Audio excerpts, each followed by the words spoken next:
주차 2교시 수업을 시작하겠습니다.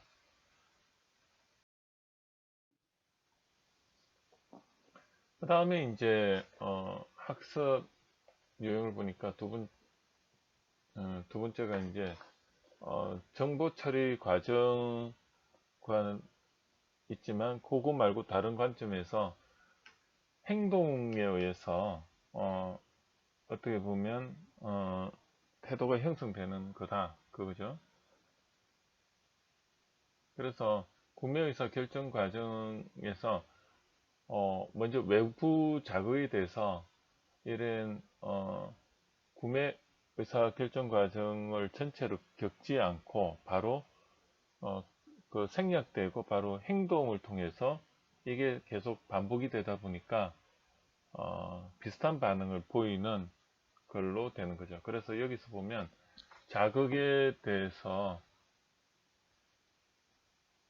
그냥 그 건너뛰고 그냥 반응을 통해서 태도가 형성이 돼 가지고 태도가 변화되고 그래서 이제 반응에 대해서 비슷한 작업을 하는 거죠.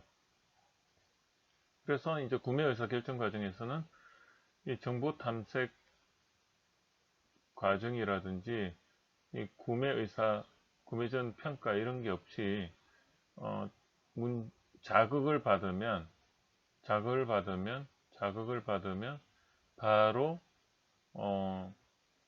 어떻게 보면 자극에 대해서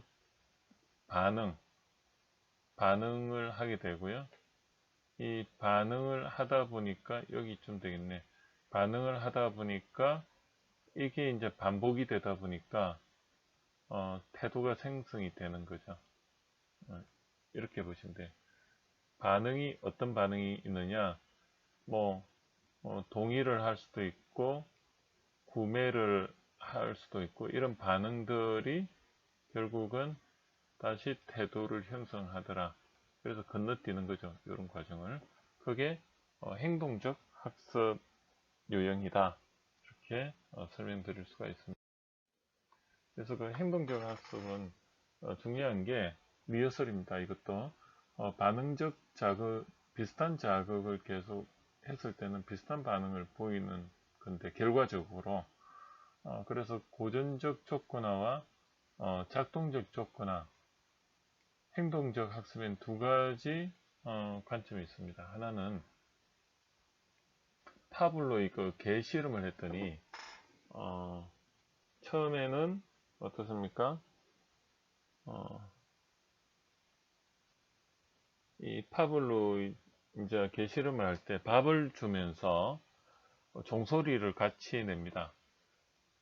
그러면은 개는 생각할 때 밥과 소리는 같이 오구나 그랬는데 이게 무조건 자극을 하죠. 그런데 이제 소리만 들어도 이제 개가 반응을 하는 거죠. 고기 파블로의 개 실험이고 이 작동적 조건화는 뭐냐면 스키너의 쥐 실험을 했는데 특정 행동을 했을 때 밥을 주는 겁니다. 그러면은 그 특정 행동이 강화가 되는 거죠.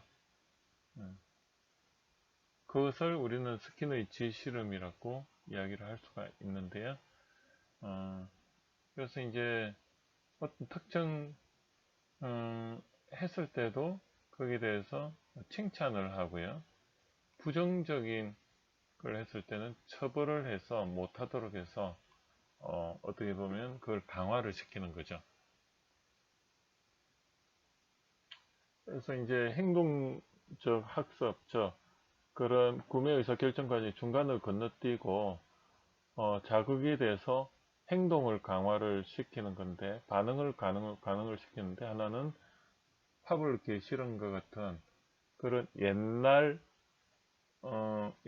방식이다. 얘가 그걸 고전적 조건화라고 하는데 말 그대로 개가 밥을 줄 때 항상 소리와 같이 했을 때 밥을 주지 않더라도 소리만 들어도 입에서 침이 고인다든지 그런 밥을 먹을 준비를 하는 그런 조건적인 반응을 하는 것이 고전적인 그냥 파블로의 실험 옛날에 했던 그거고, 그다음 스키너의 쥐 실험은 스키너가 이제 쥐를 특정 행동을 했을 때 그것에 대해서 밥을 주고, 그리고 원하지 않는 행동을 했을 때는 처벌, 뭐 전기 자극을 준다든지 이렇게 해서 쥐가 긍정적인 원하는 행동만을 강화를 시키는 게 스키너의 쥐 실험입니다.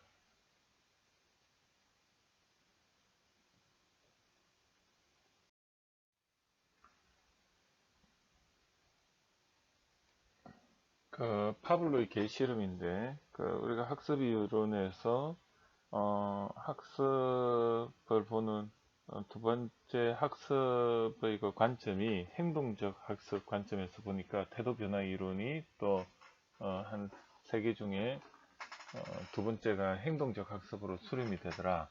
유형이. 그걸 보니까 이제 고전적 조건화에 의해서 있고 작동적 조건화가 있는데, 먼저 파블로 개 실험을 보니까 그 이런 겁니다. 학습 전에 먹이를 제공하는 게 무조건적인 자극이고요. 거기에 대해 이제 종소리를 알려주고, 그 다음에 거기에 대해서 이제 침 분비가 일어나죠. 그 다음에 학습 후에는 어땠습니까? 먹이를 제공하지 자극이 없는데도 불구하고 조건 자극으로서 종소리가 나면 무조건 반응을 하는 거죠.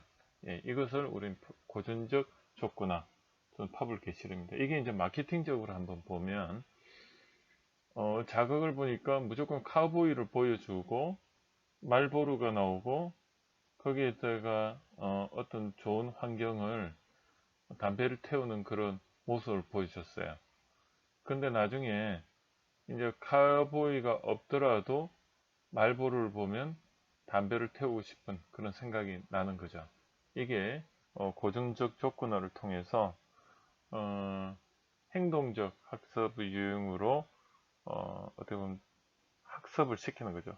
그래서 우리가 소비자를 대상으로 태도를 형성시킨다는 것은 학습을 시키는 겁니다. 결국은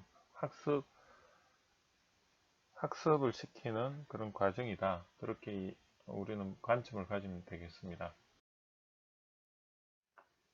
그 다음에 이제 스킨의 그 지실험인데요. 이게 이제 보니까 보상과 처벌 요 두 가지 관점입니다. 그죠? 그래서 학습 전에 우연히 버튼을 눌렀더니 먹이가 획득이 됐어요. 그럼 나중에는 먹이를 획득하기 위해서 의도적으로 계속 버튼을 누르는 동작을 강화를 시키는 겁니다. 이것을 마케팅적으로 한번 보면 학습정에는 우연히 그 맥주하고 치킨을 시켰더니 맛있더라 이거죠. 만족하더라 이거죠. 나중에는 그 만족을 생각하면 치킨과 맥주를 도르게 되는 거죠. 이게 스킨의 지실험, 즉 작동적 조건화라고 하고요. 수단적 조건화. 이 말이 좀 어렵지만 수단을 강화시킨다 뭐 이런 뜻인데, 작동적 조건화. 그렇습니다. 그래서 이게 스킨의 지실험. 이게 구매 행동 이론에서 중간을 생략하고, 그러나 어떻게 보면 정보 처리 과정에서 공감, 감동 또는 구매의사 결정 과정에서 어떻게 보면 행동으로서 구매를 했더니 그 다음에 좋더라 이거죠. 그러면은 그 다음에 이제 태도가 생기는 거 이거죠. 구매 의사결정 과정에서 정보를 사전에 조사하고 대안을 평가하고 이런 과정이 없이, 예. 그래서 행동적 학습 유형으로 되더라 이렇게 보시면. 그리고 이제 마지막으로 우리가 태도 변화, 즉 학습 그 유형에서 또 한 가지 유형을 보니까 사회적 학습을 하더라. 그래서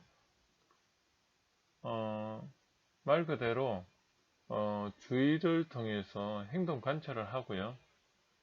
그 다음에 그냥 기억을 하고 그것을 똑같이 행동하고, 그래서 이제 그 동기가 강화되는 거죠.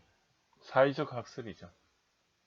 그냥 보상 없이 관찰만으로 학습이 이루어진다는 특징이 있습니다.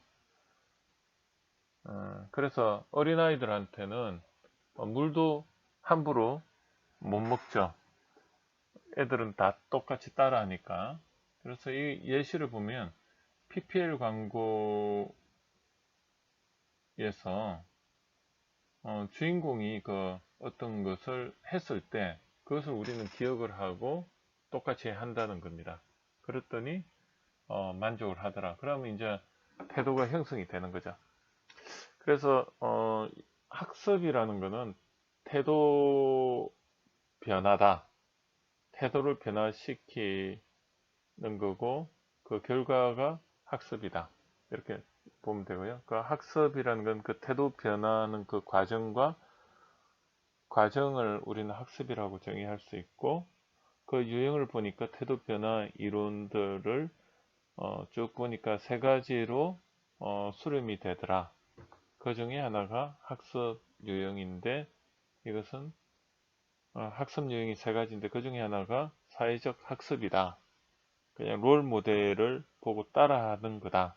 그랬더니 학습적 태도가 형성이 되더라. 그렇게 보는 겁니다. 자, 그 다음에 이제 다른 내용인데요. 개성입니다.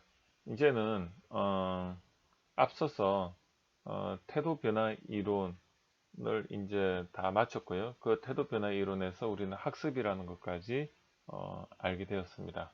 그래서 학습을 정의하면 태도 변화 그 과정과 그 결과들이 학습이다. 그 다음에 이제는 정보 처리 과정하고 소비자 구매 의사 결정이 있는데, 이 소비자의 구매 의사 결정 과정에 영향을 미치는 것이 크게 두 가지더라. 이 개인적 요인과 환경적 요인인데, 이제 요까지 하면은 이제 우리는 소비자의 행동론을 마치는 겁니다. 그래서 소비자 구매 의사 결정 과정에 미치는 요인들에 대해서 개인적 요인과 환경적 요인에서 이 여러 가지가 있는데, 개인적 요인을 보니까 이 관여도, 기존 태도, 이거는 우리가 벌써 이미 배웠습니다. 앞으로 할 게 개성, 라이프 사이클, 그리고 소득, 재산, 인구 통계학적인 거는 뭐 이미 아는 거죠. 이거는 필요 없고, 그래서 개성과 라이프 사이클 요거 하고요. 환경적 요인은 문화, 사회계층, 중고집단, 가족, 그 다음에 상황, 요렇게 있는데, 요 한 7가지 정도에 대해서 어떤 것인지를 우리가 이해를 하는 것입니다. 그러면 개성이 뭐냐? 먼저 개성은 자극에 대해서 일관성 있고 규칙성 있고 직수성을 가진 행동을 보이게 하는 개인의 마음, 심리적인 특성이다. 그 개성은 말 그대로 개인의 어떤 성격을 우리는 개성이라 하죠. 그래서 심리적 특성을 성격이라고 보면 되는 거죠. 성격. 예. 그래서 개성이다.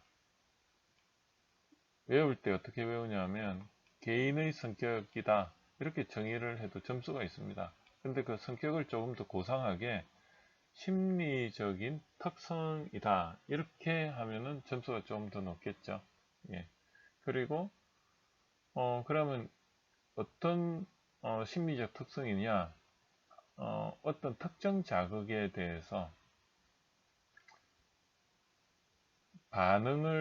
일관된 반응을 보이게 하는 개인의 성격을 개성이라고 정의할 수가 있는 겁니다. 일관된, 이걸 그냥 외우기 힘들면 그 일관되다 이렇게 외우고, 그걸 좀 풀어서 일관된 이렇게 하고, 그 다음에 이걸 좀 풀어서 일관성, 규칙성, 지속성, 뭐 이런 건 얼마든지 여러분이 그냥 유추할 수 있잖아요. 그냥 일관되는 건 뭐죠? 규칙적이고 지속적이고 일관성이 있고 이렇게 외우면 되는 거예요. 그래서 저는 이제 외울 때 어떻게 외우냐면 개인의 성격인데 이게 뭐냐면 자극에 대해서 일관된 반응을 보이게 하는 개인의 심리 상태 이렇게 외우는 겁니다. 근데 이 개인의 그 개성을 설명하는 이론이 저 개성을 설명하는 이론이 한 네 가지가 있더라 이거죠. 프로이드의 그 정신분석 이론이라든지 사회 심리 이론이라든지 자아 개념 이론이라든지 특성 이론 이런 네 가지가 있고요. 그래서 여러분들이 개성을 분석하는 이 네 가지 이론을 안다는 것은 심리학의 그 네 가지 대표적인 이론을 아는 것입니다. 요걸 그냥 한번 볼까요? 먼저 그 프로이드의 그 정신분석 이론을 보니까 이 프로이드라는 사람이 이제 제시했는데 의식화되지 않은 동계의 연구, 즉 무의식 세계를 연구했다는 거고요. 무의식에서의 무엇이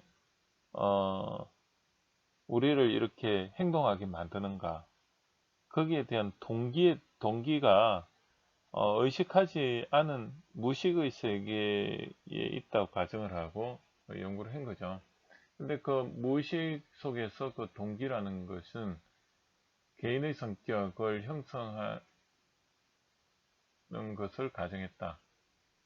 즉 뭐냐면 개성은 프로이드는 이게 본인의 의식, 즉 주의를 기울인 상태에서 형성되는 게 아니고 주의를 기울이지 않은, 자극에 대해서 기울이지 않은 모든 정보가 입력이 되는데 그거에 의해서 개인의 심리적 특성이 형성이 된다. 그래서 상위 개념과 하위 개념으로 나누어서 하위 개념은 상위 개념에 종속이 되고 상위 개념이 억제하면 서로 다른 개성이 나타난 것으로 본다. 즉 상위 개념에 의해서 다양한 개성이 나타난다고 보는 거죠.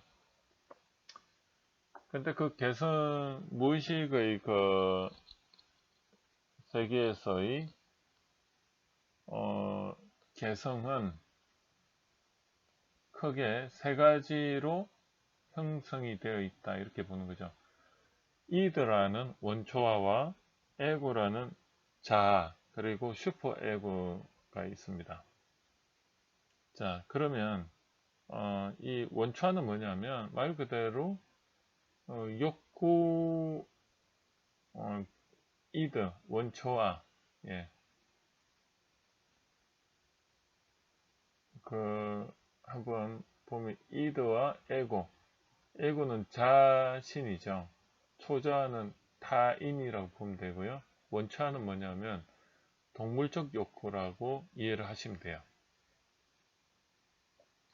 자아는 상위 욕구라고 보면 되고 초자는 타인을 배려하는 마음이라고 이해를 하시면 됩니다. 그래서 프로이드는 무의식 세계에서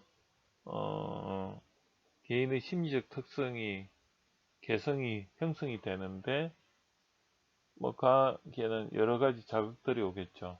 그걸 통해서 세 가지 개성이 형성이 된 하나는 이더, 즉 동물적인 어떤 욕구의 자아와 그 다음 에고, 그게 자신을 중심으로 한 욕구, 상위 욕구, 그 다음에 초자는 상대방을 배려하는 마음, 이런 슈퍼 에고, 이런 걸로 이제 개성이 형성이 된다. 그렇게 보시면 되고요. 그래서 여기 자극에 대해서 의식이 있고 무의식이 있고, 그래서 우리가 그 정보 처리 과정에서 보면 그 노출이 되면 절대 식역하에서는 내가 주의를 하지 않은 상태에서 이렇게 노출이 되면 그게 이제 우리의 그 시상하부 쪽으로 이렇게 정보가 다 가서 거기에 욕구를 자극을 하고 그래서 행동 반응이 일어나는데 이 욕구가 뭐냐면 이 이드와 이드라고 보시면 돼요. 이드라고. 그래서 제가 이렇게 해부학적인 이야기를 하고 나서 제가 이런 걸 설명을 하면 여러분이 조금 더 이해가 되실 겁니다. 그래서 이러한 인문학적인 해부 기본적인 베이스가 있을 때 이런 것들이 우리가 인식이 되는 거거든요. 프레임 체계가 있으니까. 예. 그래서 이렇게 이제 된다는 거죠. 그리고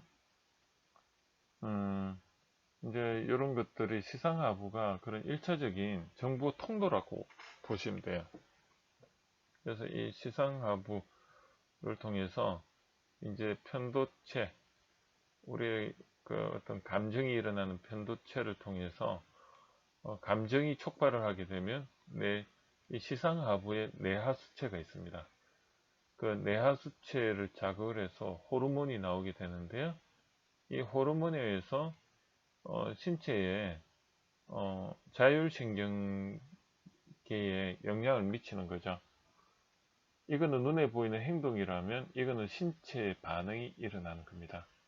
그래서 이 호르몬이 이상이 오거나 하면 신체의 어떤 반응, 즉 뭐 신체의 그 어떤 혈압 수치라든지 아니면은 땀, 체온 이런 것들이 이제 어떻게 보면 불규칙해서 컨디션이 안 좋아지는 거죠. 그게 감정하고 관련이 있는 게 편도체고요. 욕구하고 관련이 있는 게 시상하부입니다. 근데 이런 감정이 일어나기 전에 먼저 그 욕구의 영향을 받는 거죠. 그 욕구의 자극을 받는 것입니다. 자, 그래서 프로이드의 그 정신분석 하면 기억할 게 무의식 속에서 외부의 자극으로부터 세 가지 형태로 구성된 개성, 즉 개인의 성격이 이루어진다. 그래서 그 자극이 뭐 무의식이 언제부터 무의식 상태에 자극을 받냐, 태어나는 그 시점부터 의사 표현이나 이런 주의력 이런 게 전혀 상관없이 외부의 자극을 어린아이들은 모두 기억하고 있는 거죠. 그래서 말 못하는 어린아이라고 해도 함부로 대하면 안 된다. 그게 그리고 태어났을 때 그 무의식이 가장 활발할 때 있는 그대로를 각인하는 그 뇌가 형성되는 시기에 0세부터 1세까지 그때 정보가 그 아기의 어디를 형성하느냐. 아기는 어떻게 보면 욕구 덩어리입니다. 그죠? 그래서 그 노출에 대해서 욕구 덩어리고 그게 이 바로 편도체의 감정을 자극을 해서 어떻게 보면 이런 무의식 세계에서의 어떤 개성, 요 신념의 그 반대편이 뭐냐면 여기가 개성이라고 보면 돼요. 무의식 세상에서는 개성이라고 보면 돼요. 개인의 심리적 상태. 그죠? 이 개성이 형성이 되는데 그게 편도체에 영향을 미쳐서 이게 계속 반복이 되면 개인의 성격이 되는 겁니다. 그러니까 성질이 나빠졌다. 이 말은 뭐냐면 감정 상태가 계속 반복이 되니까 체화되는 저 개인의 그 어디 부분이 이드 부분이 강화가 되고 그리고 그 자극에 의해서 편도체 감정에 의해서 이 에고 부분 즉 감정이 강화되는 겁니다. 그게 이거하고 일치를 하는 거죠. 개성하고 일치를 하는 겁니다. 그래서 여러분들이 이제 그 무의식 세계를 조금 이해를 하셨다면 앞으로 마케팅적으로 고객들한테 어떻게 대해야 될 건가에 대해서 어떤 개념을 가지고 관점을 가지고 접근을 할 수가 있는 것입니다. 그러면 이제 정신 분석적으로 그 원초와 자아, 초자를 한번 보겠는데요. 먼저 원초화부터 보겠습니다. 이거는 말 그대로 식욕, 성욕, 인간의 욕구에서 하위 욕구죠. 1, 2단계의 욕구라고 보면 돼요. 그리고 그 다음에 이제 에고는 뭐냐면 원초와 초자의 갈등을 중재한다. 이거면 상위 욕구에 해당이 된다 보면 돼요. 그래도 사회적 욕구라든지 아니면 이런 사회적으로 남한테 영향을 미친다든지 외로움을 느껴서 누군가의 그 사랑을 받고 싶다든지 뭐 이런 것들이 전부 이제 그 외부 환경으로서의 그 사회와 개인의 그 욕구의 중간 영역이라 보면 되죠. 이런 것을 우리는 에고라고 하고요. 초자는 뭐냐면 남들을 우선시하는 그라 보시면 돼요. 에고의 반대라고 보면 돼요. 그죠? 슈퍼 에고는 에고의 반대라고 보면 돼요. 도덕, 윤리, 사회적 규범 이런 게 슈퍼 에고입니다. 그래서 이거를 우리는 개성이라 개인의 성격을 이루는 세 가지 구성 요소라 보고 프로이드가 이런 것을 만들었습니다. 관점을 만든 거죠.